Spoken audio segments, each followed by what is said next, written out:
What up, y'all? We are here for our Secret Teachings of Jesus episode. This is what we do on Saturday nights after midnight. I come in from work, I pick out a portion from the Gnostic Gospels. Right now, we've been in the Nag Hammadi scriptures. We've been in the Gospel of Philip for quite some time.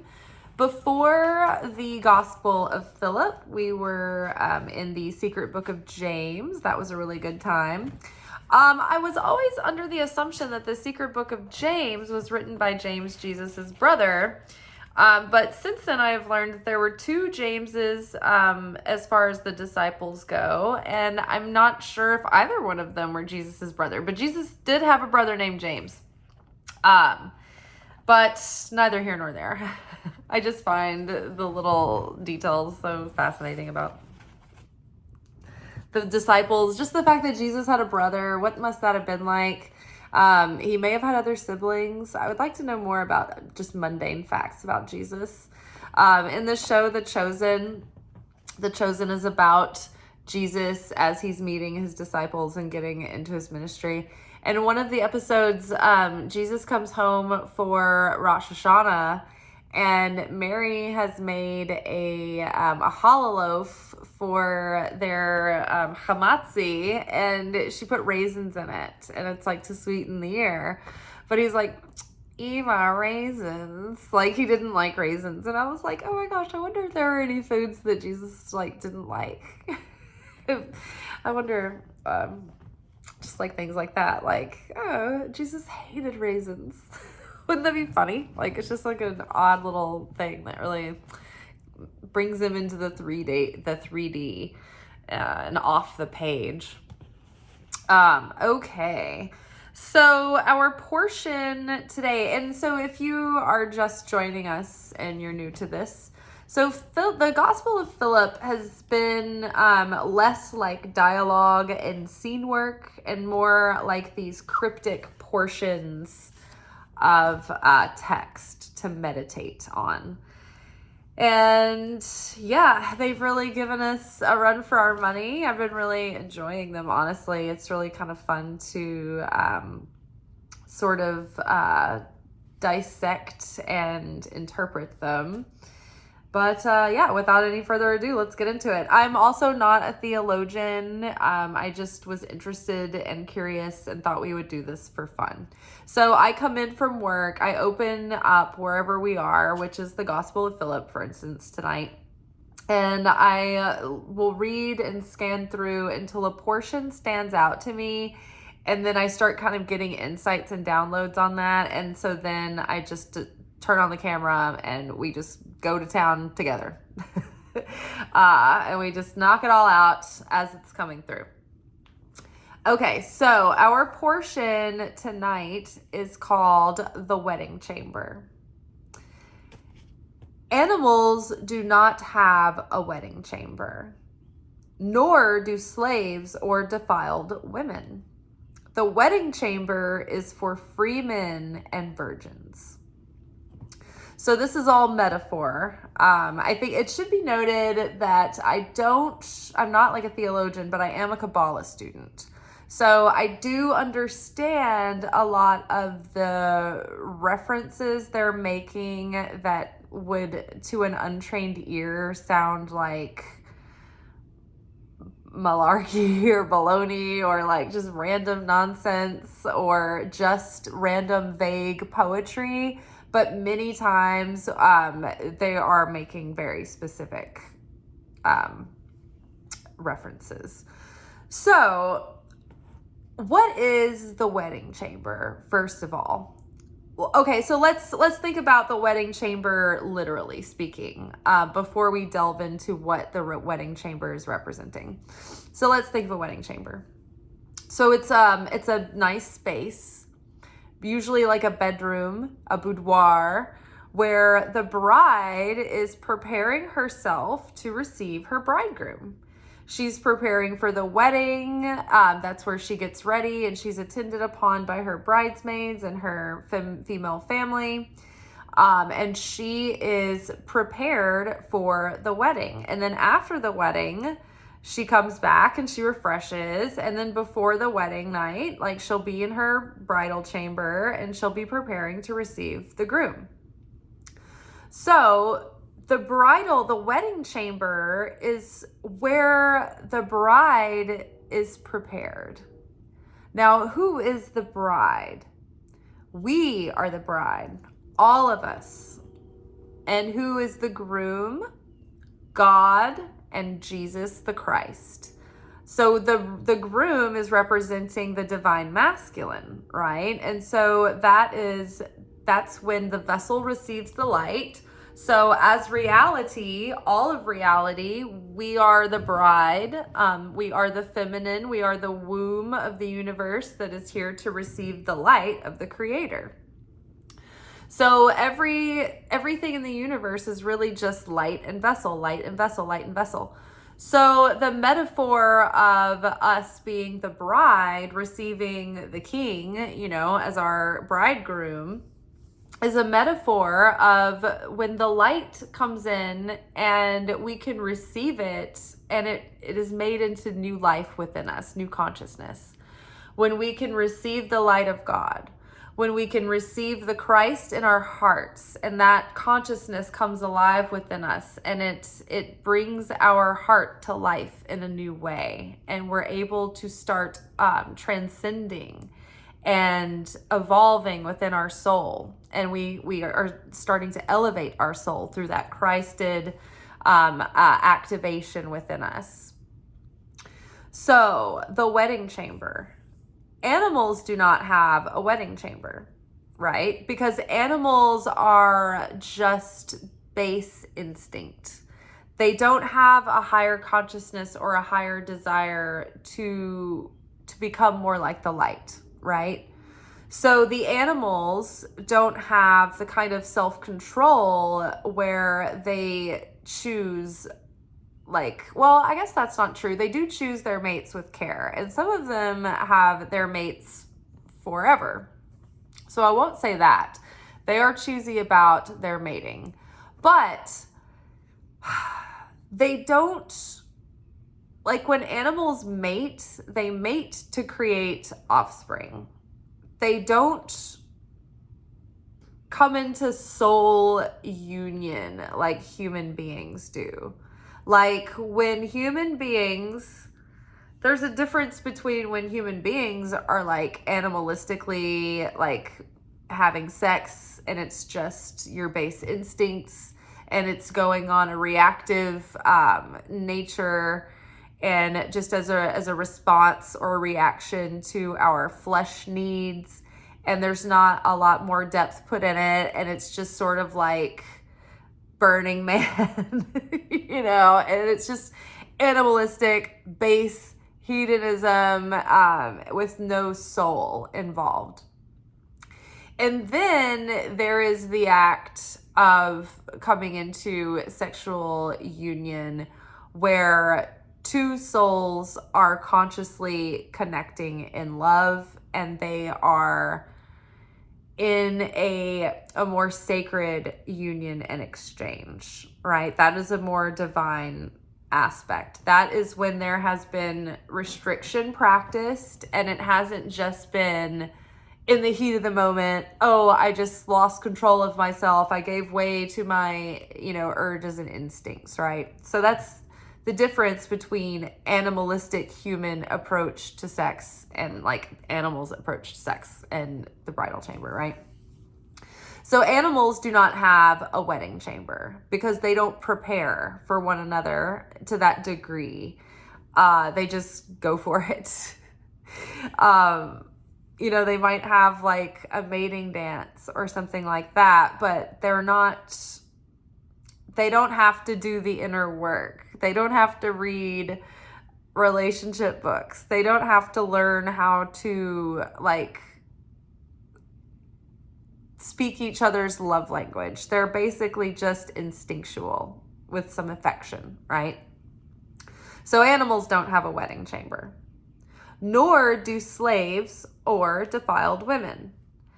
Now, let's go back to the wedding chamber before we talk about slaves not having the wedding chamber or the defiled women.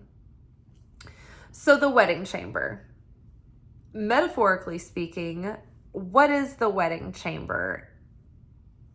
It is where we prepare to receive our bridegroom, our king, the Christ. And where is that? That's in our heart. It's in the seat of our soul. And so what do we do to prepare to receive that Christ consciousness? We die to our ego and we purify our hearts of the rage and the anger and the lust and the reactiveness and the selfishness and the body consciousness, right? To reach for instant gratification without preparing, the wedding chamber, without delaying gratification to make a conscious choice, So when we prepare the wedding chamber, we are becoming a greater vessel of sharing. We receive for the sake of sharing and not just for the self alone. And we make ourselves more like the light. So we change ourselves on a soul level and on a consciousness level and on a heart level, on emotional, mental, soul level, to start becoming more like the Creator, so that we have more faith and more unconditional, unwavering love, right? As human beings, we go back and forth. We're angry one second, we're, generous the next. I feel this. I had a kind of an infuriating night at work, and no fault of my own. It was like I was trying to do a good thing, and then I got shorted in the end. And you're just like, that is not unconditional love. That's conditional. That's wavering. It's on and off. I think of unconditional and the words like eternal as consistent and unchanging and unwavering and undependent on outer circumstances. So it's above reaction at that point. We talk about the difference between cause consciousness and effect consciousness. When we're having affinity with the light is the cause. The light is never affected by anything. Nothing can affect the light. The light just is, right? Always perpetuating. And we are affected.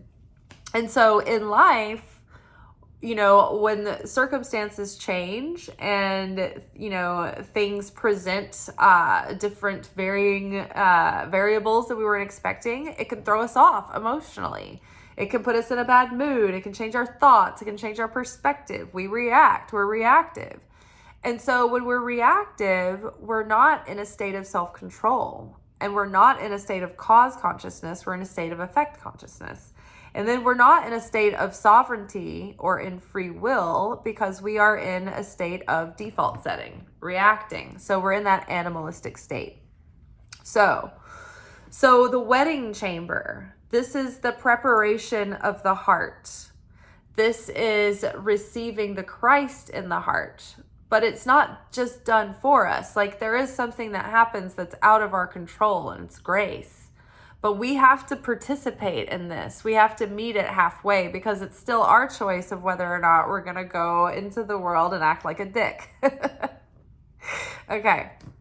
So, animals do not have a wedding chamber because they're all instinct, and they don't take time to prepare or to say, no, let's not, maybe this is a bad time. They just do whatever.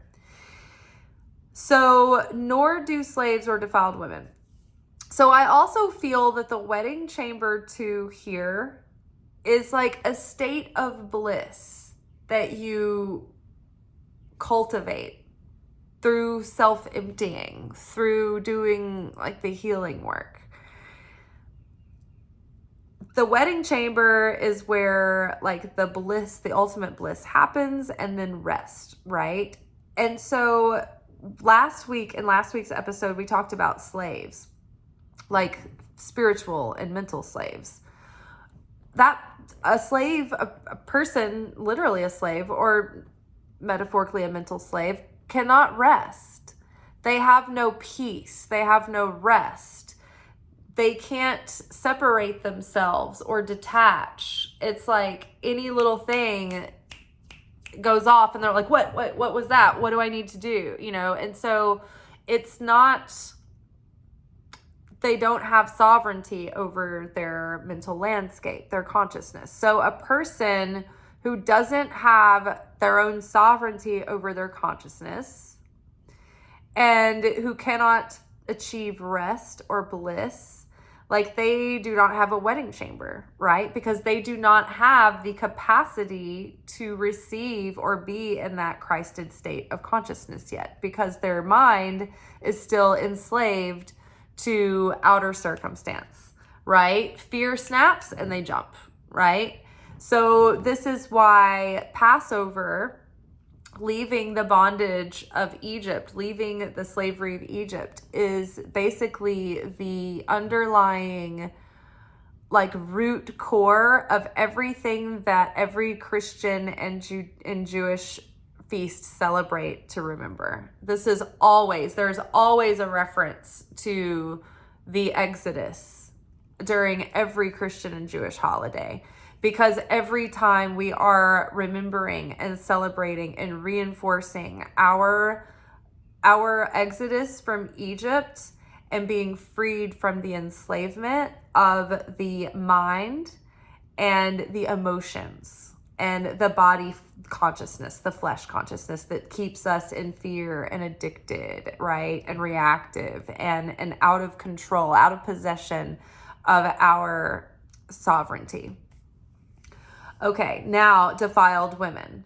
Why is it specifically women? Why not men? Defiled people. Because the woman as a symbol is the feminine. It's the receiver, right? We are the bride as a whole of humanity. We receive the light of God. So all of humanity is the feminine in that regard. So the defiled woman, like when we are defiled, our consciousness has been defiled by ego and by limiting belief and by societal conditioning. When we are not defiled, that means that it would mean that the purity of our spirit is radiating through in our consciousness, and we are completely awakened. We have evolved and healed the ego, and like we are in alignment with that higher self, the spirit self that is like the spirit self. We have a spirit, a soul, and a heart in our mind. The spirit is like the pure essence of that creator light, God's light within us, as depicted through the highest expression of our personality in that bit of uniqueness. You could even say that stripped away from our even bits of personality, that spirit is the peace, that light of God within us that is whole, that doesn't have any sin, that doesn't have any kind of tarnish or shortcoming. Our spirit is unflawed. It is completely whole. It is not fragmented. The spirit does not fear. The spirit does not doubt. The spirit is in absolute peace and certainty and oneness and unity. The soul, however, has dimension. There are flaws in the soul. The soul has shortcomings. The soul has strengths. The soul has a history of lifetimes and like sins that were done in other lifetimes that we are correcting for. The soul has like layers of negativity to shed, and that's part of the purpose of the soul, to come here and do the work of transmuting the negativity that is floating around the cosmos. Like the law of conservation of matter in physics states that matter cannot be created nor destroyed.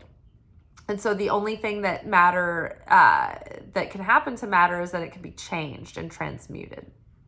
So we are here to alchemize negativity and density and darkness. That is the whole purpose of us being here on earth. It's our number one job. And so the flaws and the shortcomings that we've been given are sort of like our workbook, our assignments for this life. And so we were supposed to have them, and they're our work to do.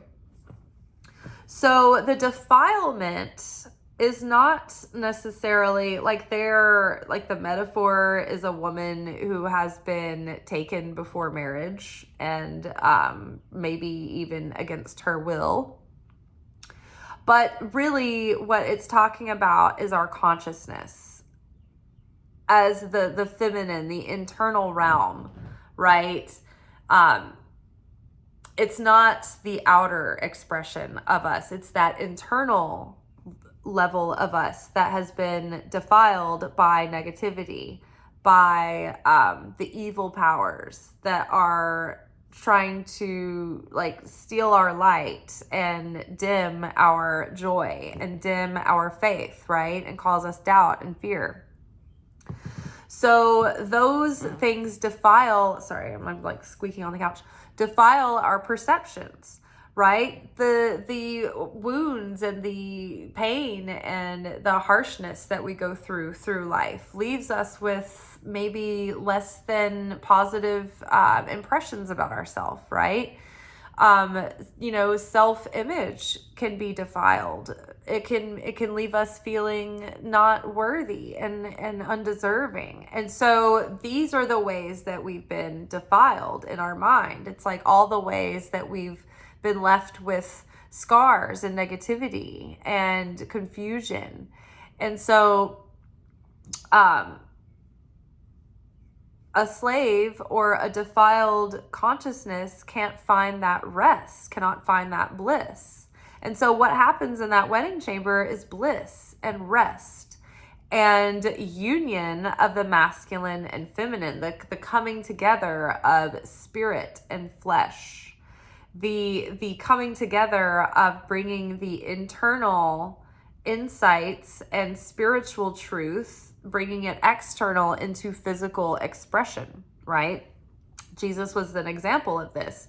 He was an example of someone who could bring the absolute light of God through into the 3D. And so he was a person who was absolutely certain and decisive. And when he knew how to tune into his intuition and pray and get guidance from God. And when God gave Jesus guidance, he maybe didn't like it. It maybe didn't fill him with a lot of excitement, but he knew that's what had to be done, and he didn't question it, and he just did it. He wasn't wishy-washy. He wasn't like, well, maybe we shouldn't. Maybe I should ask 27 people about this. He was like, this is the will of the Father, and we are going to do this. He was not the kind of person that was like having an itinerary and making plans. Why would I do that? I am literally being led in every given moment where I need to go. I'm obedient. I am, the plan is being provided. God is my plan. God is my, my itinerary. So yeah, and then because Jesus didn't have to wrestle with self-doubt and fear and insecurity, he was able to channel like purely that light through. And because of that, it was like he had insights to share that would come alive in people. And many times it would cause so much controversy and fighting. And it was like, when he brought it forth, like his words carried and had power, and they would shake things up.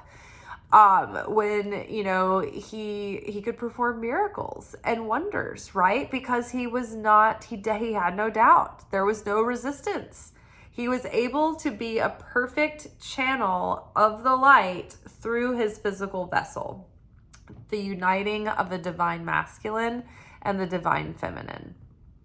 So that is the sacred marriage, right? When we are joined with the Father, the Son, and the Holy Spirit, and then us too, That is the holy sacred marriage. And so for us to be in that affinity with the light, our mind, heart, soul, and strength need to be in alignment with that as well.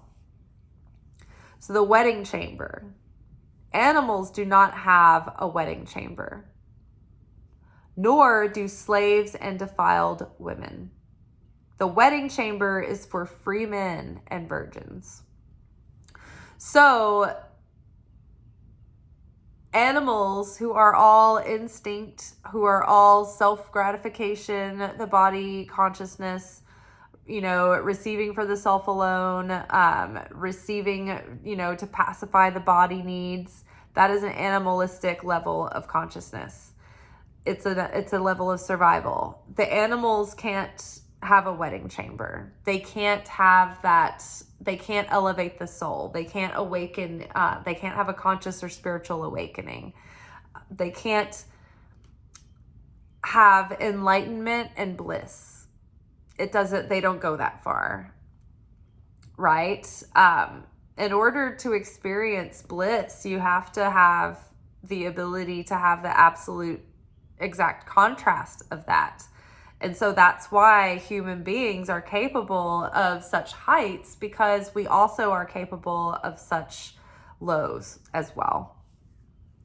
So animals do not have a wedding chamber, nor do slaves or defiled women.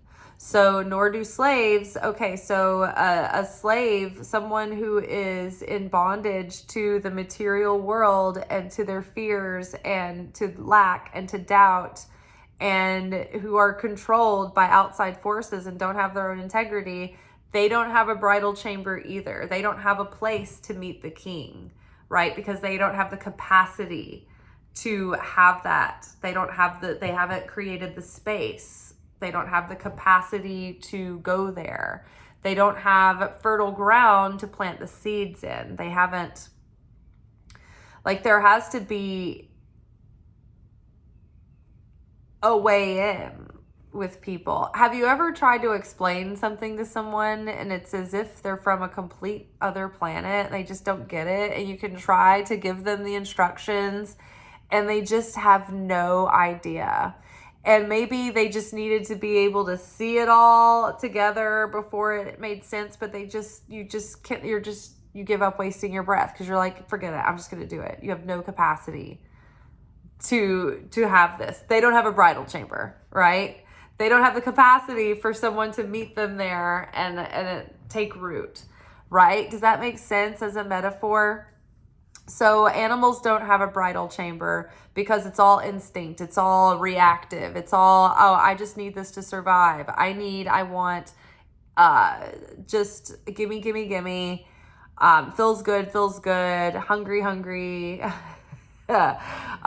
Defensive, threatened, fearful, that's animal consciousness. The slaves, almost the same, right? It's like you don't have freedom to take a stand for what you believe. You don't have the freedom to act with integrity because it'll depend on the circumstances. What's the group gonna do? What am I supposed to do this? Is it okay if I take a stand for myself and stand up for what I believe in? Most of the time, no, it's not okay. Society's not gonna approve of this, right? So are you a slave to your fear, right? Do you have your sovereignty? Do you have your cosmic sovereignty?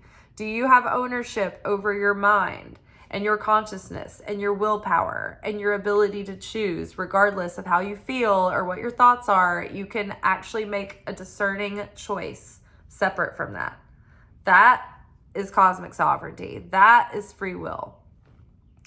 And then the defiled women, that is not defiled women, but that is the defiled consciousness of mankind, where the vessel cannot receive the light because we are not in vibration. We are not in resonance with the light at that point. So the defiled consciousness is that of, limiting beliefs and feeling unworthy and feeling undeserving and having fear and doubt and lack and an inability to have faith and believe in an absurd, nonsensical, non-logical miracle that could happen, right? So the defiled women, this is the defiled consciousness, the negative consciousness. The wedding chamber is for free men and virgins.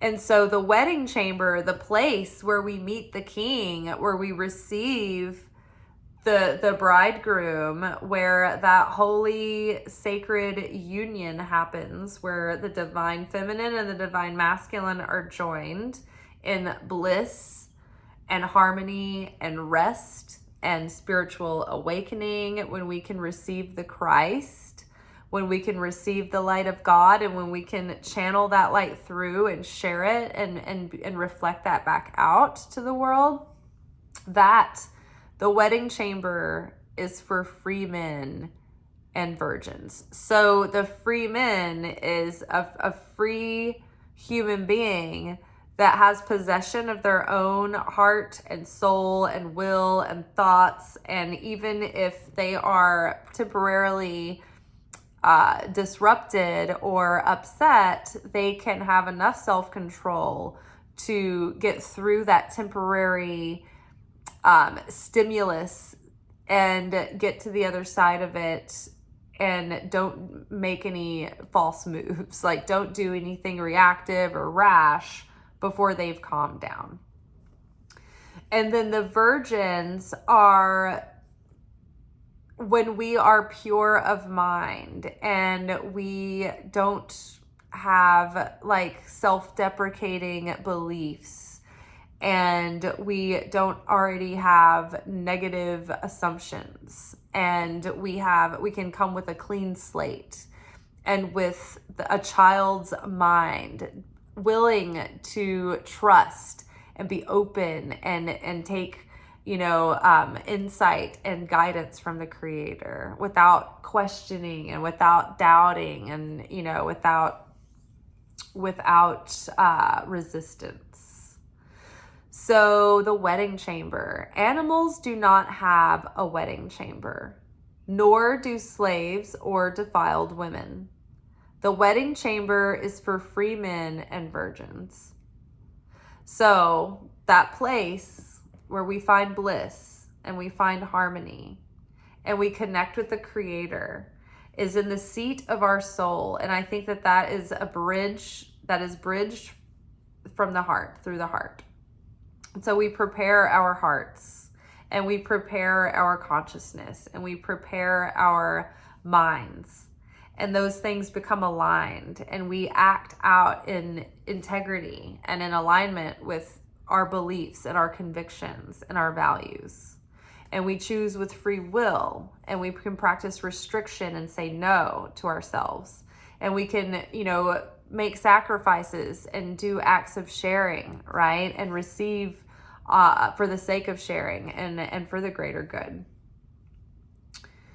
And so like an example of receiving for the sake of sharing is like, say you learn about something that piece of insight helps you heal. And instead of doing all the spiritual work to just heal yourself and feel better and feel like you have something to turn to when you're scared, and it's all about you and how we can like pacify ourselves and like feel better and have like a security blanket, receiving for the self alone. That's receiving for the self alone. Now, receiving for the sake of sharing is that I want to do the spiritual work because I want to be a better person. I want to be a better person for others, and I want to make the world a better place. And I want to help push the scales to tip into the side of good. And that's going to take fighting darkness and seeking out darkness and getting into that shit and getting your hands dirty in it and going into those dark, disgusting parts of us and humankind and searching those aspects out so that we can shine the light there where we need it the most. Not just living in a state of, all's well that ends well and let's keep it pleasant and fair weather. It's going after the stuff that we don't want to go and deal with, right? So animals do not have a wedding chamber, nor do slaves or defiled women. The wedding chamber is for free men and virgins. Free men and virgins. So that's people who are free in their mind, and they are free of spirit, and they are purified and purged of their limiting beliefs and doubts and shame and guilt with themselves. And they have been redeemed through Christ consciousness. Okay, let's read one more time. I think we're done. The wedding chamber. Animals do not have a wedding chamber. Oh, you know what? There's a footnote. I read it, but I don't know. The bridal chamber here and below. So sometimes footnotes are so helpful, and sometimes they are useless to read. It's like, why even say that? So animals do not have a wedding chamber, nor do slaves or defiled women. The wedding chamber is for free men and virgins. All right, and think about virgins as if you had the consciousness of a baby who was never harmed, who was never made to feel embarrassed or silly or stupid. This child was never shamed. This child was never given any prejudices about others. This child was never given any assumptions about life. This child was never given any fears or trauma. This child was never given anything to be insecure or doubtful about. Like, think about that. Think about if you had nothing to hold you back like that, no emotional baggage, no trauma, and you were just pure, like flawless, like untarnished consciousness with no hangups.